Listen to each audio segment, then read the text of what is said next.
معلومات من پی خوشحال دبینه رکخراو سی پی تی سردانا مالباتا زیندانی بادینان شوان بروشکی دکت رکخراو سی پی تی رکخراوک امریکیه جه سال 2006 وره لهرما کردستان کار دکت و پشتوانیا آشتی و دموکراسی دکت.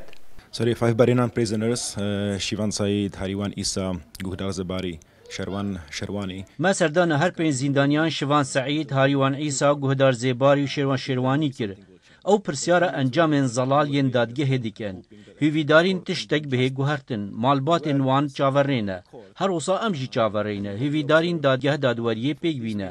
ام وکیسی پیتیل دادگه آماده بوین. ام بونه چافدیر. جبروی صدمه. نابا کو دادگه هک بیلاین 6 سالین گرتنه بریار بده.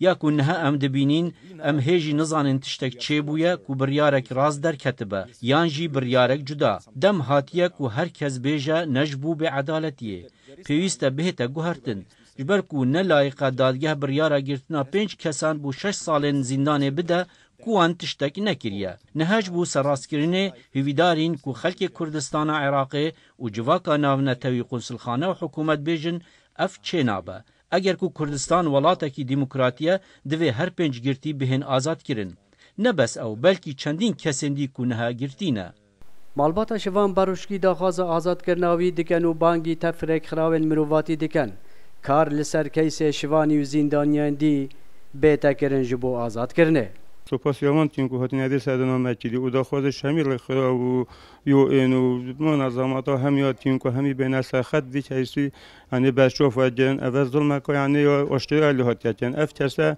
چالکوان روزنامه‌وان یعنی نه تاوان بودن هیچ تاوان دوانانی نه اما هاتین از این دادن ده 60 سال روزا 16 2020 پشت اینجا ما یا بود تمیز حتی وی من امید اجمه بیل تمیز یعنی گهرون بیناتین بنا آزاد کردن بناس که چاشوان بروشکی ام حفظارو لبندا آزادی و دیتنا بابه خوینه تن بابم بیت آزاد کردن و او حکمه زیترین دم بیت آرا کردن و همی جهان بلا بیت سرخط و دگل سروک حکومت و سروک هرم بلا بنا سرخط مدفد بنا سرخط و بابم زیترین دم آزاد کردن لبادینان نزی هفته کسان دی زندان دانه ین خوان نیشاندان کرین و کارین روزنامه‌وانی و چالاکوانی انجام داین.